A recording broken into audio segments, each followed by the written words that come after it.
തണ്ണീർമുക്കം പഞ്ചായത്തിലെ പോറ്റിക്കവല മർത്തൂർവട്ടം കവല റോഡ് നിർമ്മാണം നിലച്ചതോടെ പ്രദേശവാസികളും നാട്ടുകാരും കടുത്ത ദുരിതത്തിലാണ്. അന്താരാഷ്ട്ര വിപണിയിൽ ടാർ വില ഉയർന്നതോടെയാണ് കരാറുകാർ നിർമ്മാണം പാതിവഴിയിൽ ഉപേക്ഷിച്ചത്.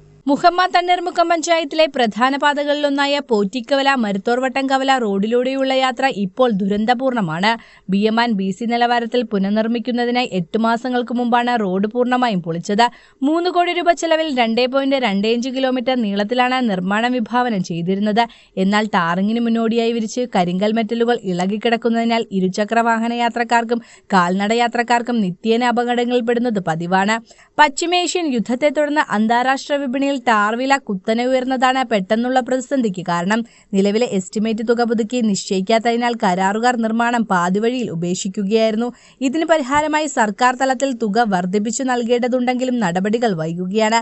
മറ്റ് പലയിടങ്ങളിലും സമാനമായ രീതിയിൽ റോഡ് നിർമ്മാണം മുടങ്ങിക്കിടക്കുകയാണ്. ഇത് ജനങ്ങളെ കടുത്ത പ്രതിസന്ധിയിലാഴ്ത്തുകയാണ്.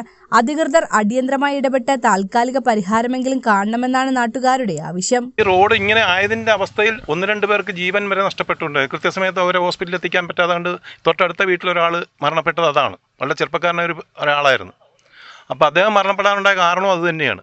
അപ്പോൾ ഞങ്ങൾ ഈ ദുരിതം അനുഭവിക്കുന്നതെന്ന് പറഞ്ഞാൽ ഏറ്റവും കൂടുതൽ ഈ റോഡിൻ്റെ സൈഡുകളിൽ താമസിക്കുന്നവർക്കാണ് ഇതിൻ്റെ കൂടുതൽ ദൂഷ്യഫലങ്ങൾ അനുഭവിച്ചുകൊണ്ടിരിക്കുന്നത്. അതായത് എൻ്റെ വീടാണെങ്കിൽ തൊട്ടടുത്ത് റോഡ് സൈഡിൽ തന്നെയാണ്. ആ റോഡിൽ നിന്നും വാഹനങ്ങൾ ഓടിപ്പോകുമ്പോൾ മെറ്റൽ തെറിച്ച് വീട്ടിലെ ജനൽച്ചില്ല് വരെ പൊട്ടിപ്പോയി എന്നുള്ള ഒരു അവസ്ഥയുണ്ടായി. അപ്പോൾ ഇതിനൊരു ശാശ്വതമായ പരിഹാരം എന്തായാലും എത്രയും വേഗം കണ്ടെത്തണം.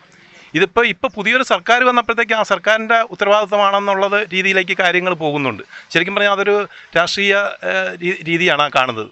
അപ്പോൾ അത് നമുക്കൊരിക്കലും അംഗീകരിക്കാൻ പറ്റില്ല. അപ്പോൾ എത്രയും വേഗം ഇതിനൊരു ശാശ്വതമായ പരിഹാരം കണ്ടെത്തുക എന്നുള്ളതാണ് ചെയ്യേണ്ടത്.